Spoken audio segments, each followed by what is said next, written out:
Welcome to another Grief Talk Coffee Chat episode. I'm your host, Vaughn Solis.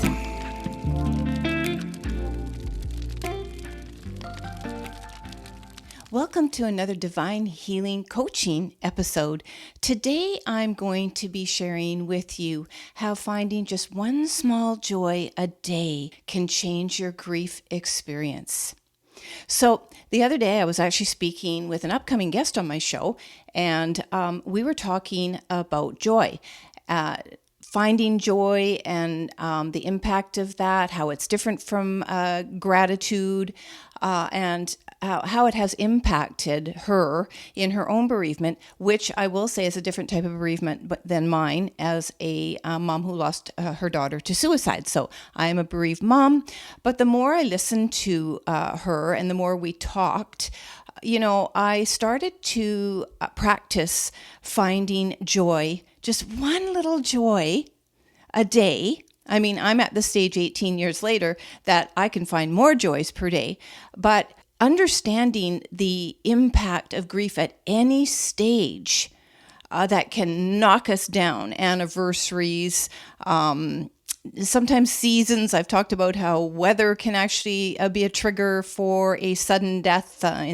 For many of you who may be watching this as a suicide loss survivor, whatever the impact of whoever you have lost, how close you were to that person, how pained you are by their passing, what type of passing they had, was it sudden, was it difficult, do you think that they were struggling, did you have regrets and the should have, would have, could have, and all of those things, which this episode is not about, but they can impact us and stay with us and really do a number on our emotional and mental state for years until you understand what's going on within you. And I have done other coaching episodes about this. So again, this episode is more about having the skills to tap into a higher vibrating emotion, which joy and love top the list of how much they can change the experience we are having in that moment, and sometimes and often last with us for a lot longer. That's what I'm here to share with you today. How to recognize something that is joyful, what you need to actually put this practice into your daily life in grief, and how it can actually change your entire grief experience. So starting right off the bat, and I'm going to keep this video pretty short, so we're going to get right to it. Here's what you actually need to be able to put this practice into place. First of all, understand that joy is something that I describe as a tickle of your heart, something that makes you smile or instantly feel excitement. It's that joy that we get from an experience, an exchange of words with someone, a look exchanged, a smile exchanged. It could be some good news you heard, whatever it is. And again, it doesn't matter that it is only a momentary and fleeting jolt of joy. One of the main ingredients you need for starting this practice is to understand that joy represents a light in the otherwise darkness that you are experiencing within from the pain. Pain is always dark. Joy is light. It's like turning the switch on, again, momentarily or longer, to erase that darkness. You need discipline to stick to the practice.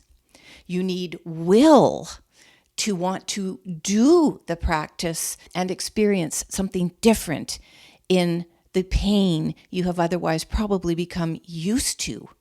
You need to recognize the power that you have just by choosing to want to experience at least one joy per day, how this will change the energy within you to one that is a little higher vibrating, because it takes a little bit of work to get in there. It's kind of like trying to cut a cake with a toothpick.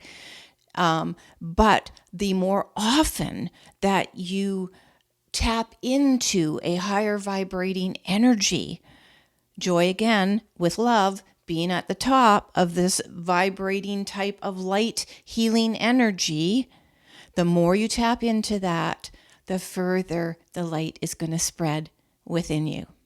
So recognizing that is a power that you have within you and even around you, because the more you are affected by your inner joyous being, the more this radiates outward and affects your relationships, what you are actually experiencing, and actually draws to you more of the same types of higher vibrating experiences, relationships, thoughts, and emotions and feelings.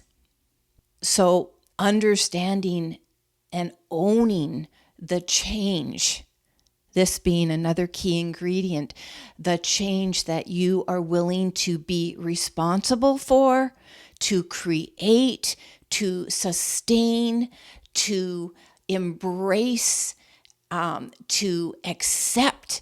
It's something that you deserve. This is all in your hands.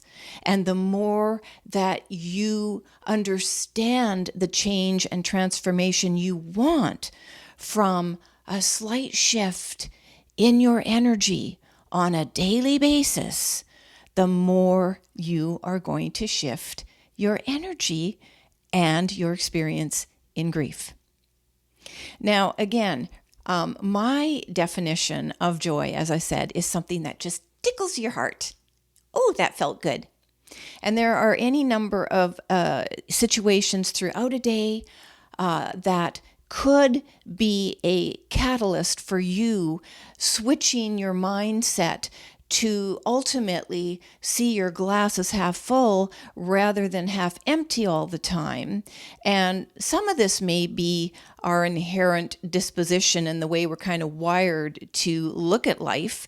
And by the way, that is also a really, really good exercise to do, is when you're really in your grief, whether it's a trigger in the first several years. Triggers are really difficult. They're always difficult, but they seem to last longer and are so much more intense in the earlier years in grief. And hey, you decide what's early for you. I'm 18 years in my bereavement now, over 18, and for me, my early grief, I sort of ended up looking back and going, I think it was about, 3-4 years. And at about 5, it was kind of like, okay, I'm living with this and I've got to do some serious changing. Even though I'd always been working on myself, the longer you are in grief, the more you have an opportunity to welcome change, see things just a little bit differently, and invite this transformation, this deservingness of joy and good things that you deserve into your life. Now, I'll be doing other episodes on just why it's so difficult to love ourselves in grief, why we're so hard on ourselves and think we're just so undeserving of anything good. And again, this can last for years and years, and some grievers never actually change their experience of blaming themselves for the death of their loved one, for a host of different reasons. So it would be very difficult if you're in that headspace to even consider that you deserve to feel joy, number one, and number two, that maybe you wouldn't recognize what feels joyful because that part of you that maybe used to experience joy is so deadened inside that it's just not possible. And 3, you maybe just don't want it. So I'm speaking here to the people that truly don't want to waste the remaining years of their life as a bereaved person, not being able to experience wonderful things for yourself. And I am a firm believer in we need to first feel it within us, the joy, that spark of absolute happiness and acceptance and embracing love for ourselves, which comes from, forgiving ourselves for the things that, we feel are our absolute worst transgressions, and making room to, just create a life that feels like we are loved and valued, most especially by ourselves, and really worthy of all that we want to have in our life that actually makes us feel good. And joy makes us feel good. Think of your most tickliest spot in your body and imagine that same giggling and, stop, it feels, it's making me laugh in your heart. That's, in my estimation, what joy is in the toughest of grief.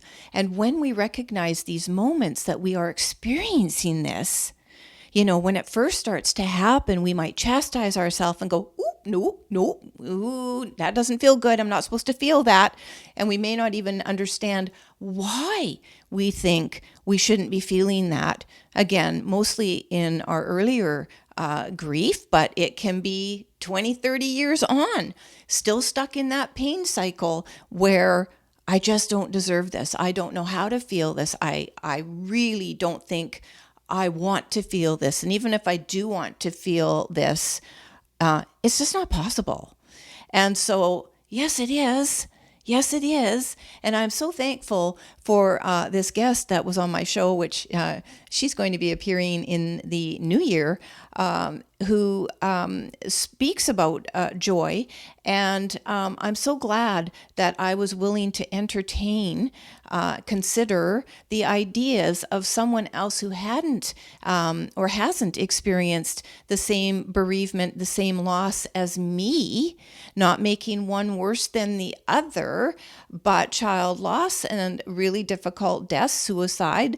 I don't have experience with other difficult deaths, but these are things that people who don't experience them, they, in my estimation, have different type of grief, because I too have lost parents, a former partner, many extended family members, and that grief from, losing those loved ones didn't impact me as much as losing my daughter. So losing my daughter in 2005 has absolutely proven to me it was the most difficult thing I've had to endure in my life of nearly 7 decades, and wouldn't wish it on anybody.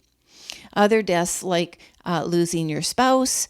Granted, losing a spouse early is sudden and traumatic, but when they're expected in the right order to go, losing a spouse, losing our parents, losing our grandparents, sometimes losing our adult siblings, all of these deaths, and especially when they are from old age or they're from recognizable diseases that we understand and can sort of consider, that could happen in my family. These are all types of grief where it may be possible to invite joy into our life again, and maybe much quicker.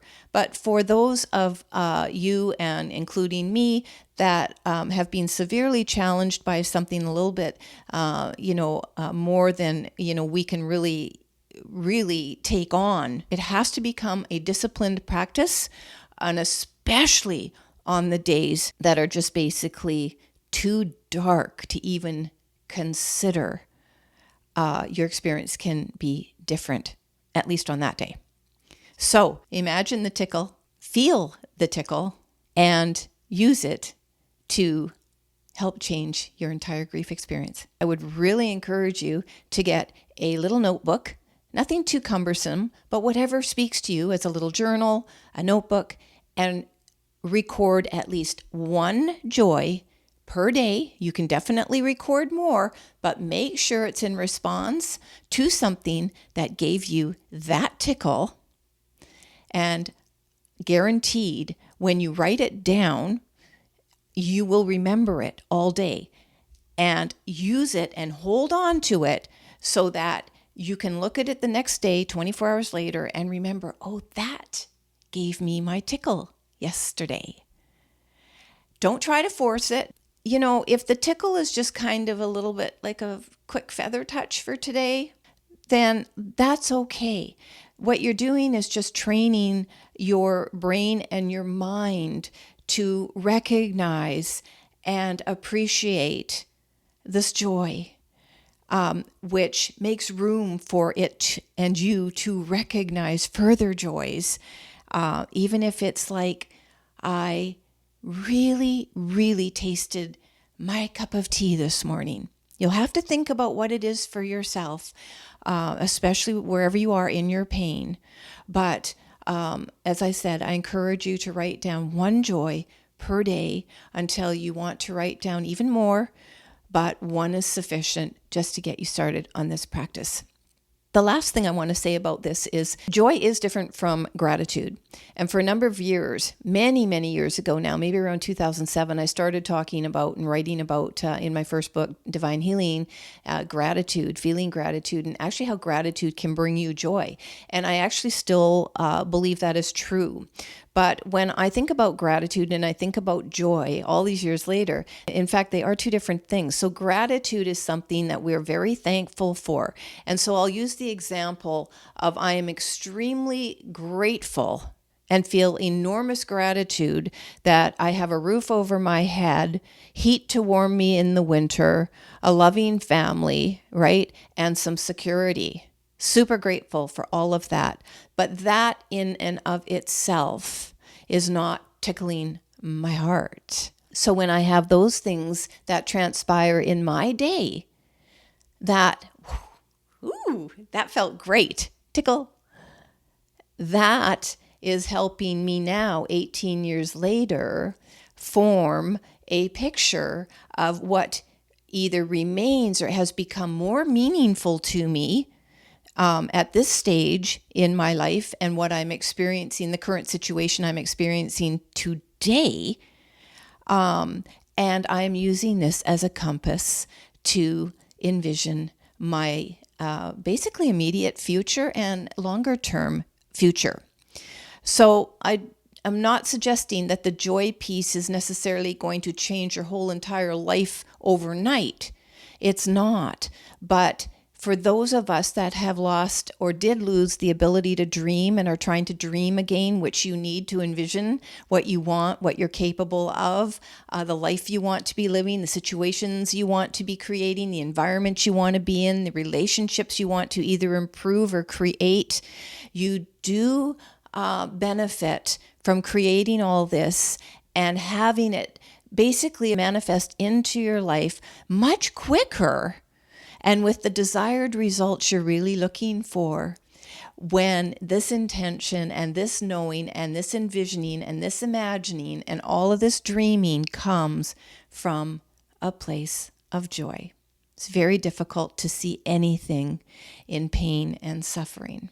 So while it is important to have a gratitude practice as well, understanding the difference between being grateful for all that you have, and that takes courage to practice just in and of itself, finding that one simple joy every day, you can start experiencing the changes you want in your grief and your life moving forward that you openly want to embrace and most certainly do deserve. That's it for today.